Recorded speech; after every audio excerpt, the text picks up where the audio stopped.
Factoring.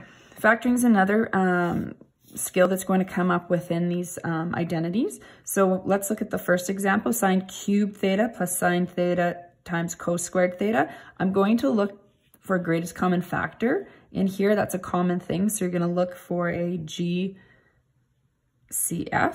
So I can factor out a sine theta. So if I factor out sine theta, I'm left with sine squared theta plus cos squared theta. And again, because I can simplify sine squared theta plus cos squared theta, I want us to get used to seeing that and remembering that equals 1. So we're going to cross that out and equal 1. Sine theta times 1 is equal to just sine theta. Let's look at example 2. Sine to the 4th degree x minus cos to the 4th degree x. So this is a perfect square minus a perfect square. So we can factor that as well. So we square root sine 4x, so sine squared x now. Difference of squares, so it's plus, minus, and now we have cos squared x in here. Okay, sine squared plus cos squared x, cross it out, you get 1. 1 times that equals sine squared x minus cos squared x.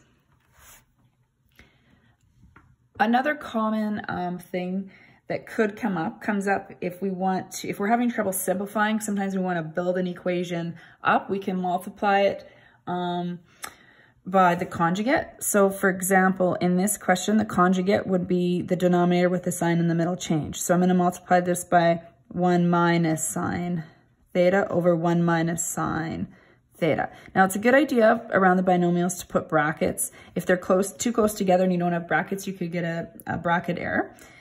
So 1 times the numerator stays the same. And in the denominator, we're going to FOIL this out. So 1 times 1 is 1. Outside, 1 times negative sine theta. Inside, you get plus sine theta. Sine theta times sine theta, you're going to get negative sine squared theta. The middle terms will cancel.